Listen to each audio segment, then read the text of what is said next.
ஸ்னேகன் மனைவி கன்னிகா அறையில் ரூம் முழுக்க இந்த மாத்திரைகளை பார்த்து ஸ்னேகன் ரொம்ப அதிர்ச்சிக்குள்ளாயிருக்காரு. அதோட விவரத்தை வந்து இதில் பார்க்க போகிறோம். கன்னிகாவுக்கும் பாடலாசிரியர் ஸ்னேகனுக்கும் இப்போ ரீசெண்டாக இரட்டை பெண் குழந்தைகள் பிறந்திருக்குது. ஆரம்பத்தில் இவங்க 2 பேரும் ட்வின்ஸ் அப்படிங்கிறத கன்ஃபார்ம் பண்ணுற விதமாக ஒரு வீடியோ வெளியிட்டிருந்தாங்க. அதுக்கப்புறம் இப்போ ரீசெண்டாக கன்னிகா ஹாஸ்பிட்டலுக்கு போய் அட்மிட் ஆகிறதுல இருந்து அவங்களுக்கு குழந்தை பிறந்து அந்த குழந்தைய கையில் வாங்குற வரைக்குமான சில மூமெண்ட்ஸை ஒரு வீடியோவை ஷேர் பண்ணி ஹாஸ்பிட்டலில் என்னென்ன விஷயம் நடந்திருக்கு அப்படிங்கிறத ரசிகர்களுக்கு தெரிவிச்சிருந்தாங்க. இப்படி இருக்கும்போது கன்னிகா அவங்களுக்கு இரட்டை பெண் குழந்தைகள் பிறந்திருக்கு. ஒரே நேரத்தில் 2 பிரசவம்.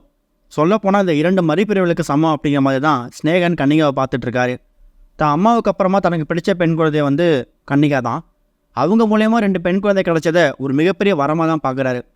ஆனால் இன்னொரு பக்கம் கன்னிகாவுக்கு இந்த இரட்டை பிரசவத்துக்கு அப்புறமா அவங்களோட உடல்நிலை அப்படிங்கிறது ரொம்ப டவுன் ஆகிடுச்சான். என்னதான் ரொம்ப ஆக்டிவாக வீடியோஸ் போட்டிருந்தாலும், ட்வின்ஸில் அறிவித்த வீடியோவில் ரொம்ப ஆக்டிவாக இருந்தாலும் சில நேரங்களில் அவங்க உடம்புங்கிறது ரொம்ப டயர்டாக இருந்திருக்கு. இன்னொரு பக்கம் இந்த லாஸ்ட் ஒரு 1 வீக்காகவே, அதாவது ஜனவரி 25ஆம் தேதிக்கு அப்புறமா இவங்க சாப்பிடக்கூடிய சாப்பாடு கலவாக ஈக்குவலாக மெடிசின்ஸ் எடுத்துகிட்டு இருக்காங்களாம். அதாவது பெயின் கில்லராக இருக்கட்டும், குழந்தை பிறந்ததுக்கு அப்புறமா வரக்கூடிய சில சைட் எஃபெக்ட்ஸ்க்கு சாப்பிடக்கூடிய மாத்திரைகளாக இருக்கட்டும், இரவு சாப்பிடக்கூடிய ஸ்லீப்பிங் சைக்கிளாக இருக்கட்டும், இந்த மாதிரி பல விஷயங்களுக்கு அவங்க சாப்பிடக்கூடிய மாத்திரைகள் எல்லாமே ரூம் முழுக்க கிடந்திருக்கு. சாப்பாட்டுக்கு ஈக்குவலாக மாத்திரையை சாப்பிடுவாங்கிற மாதிரி ஸ்னேகனே அதிர்ச்சிக்குள்ளே இருக்காரு.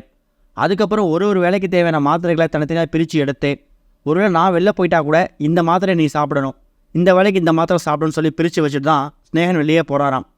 அந்த அளவுக்கு சாப்பாடும் மாத்திரையும் மருந்துகளும் ஈக்குவல் ஆகிடுச்சு அப்படின்னு பார்க்கும்போது ஸ்னேகன் கொஞ்சம் வருத்தமாக தான் இருக்குது. ஆனால் இது எல்லாமே கொஞ்சம் நாட்கள் தான். ஒரு 2 வாரம் 3 வாரம் போனதுக்கு அப்புறமா நார்மல் ஆகிடும். அதுக்கப்புறம் இந்த மாத்திரைகளாக ஃபுல்லாக நிப்பாட்டிட்டு இந்த ரூமில் இருக்கக்கூடிய எல்லா மாத்திரையும் எடுத்துகிட்டு எப்பவும் கூட பீஸ்ஃபுல்லாக இருக்கணும் அப்படிங்கிற மாதிரி தான் ஸ்னேகன் போராடிக்கிட்டு இருக்காராம். என்ன நடக்க போகுது அப்படிங்கிறத வெயிட் பண்ணி பார்க்கலாம்.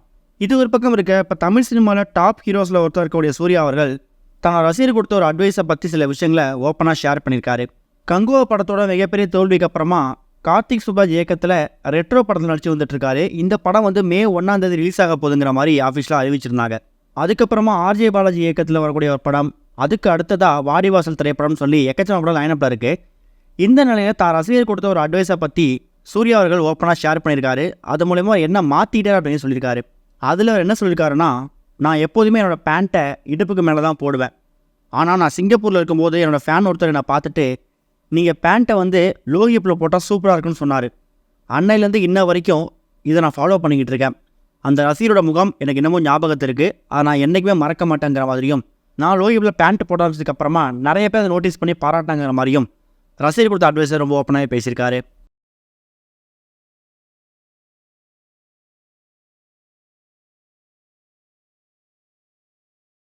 இதுவரைக்கும் கனெக்டிங் டிவிக்கு சப்ஸ்கிரைப் பண்ணனா மறக்காமல் சப்ஸ்கிரைப் பண்ணிக்கங்க. உடனடி அப்டேட்ஸ் பெறுவதற்கு நோட்டிஃபிகேஷன் பெல்லையும் கிளிக் பண்ணிக்கங்க.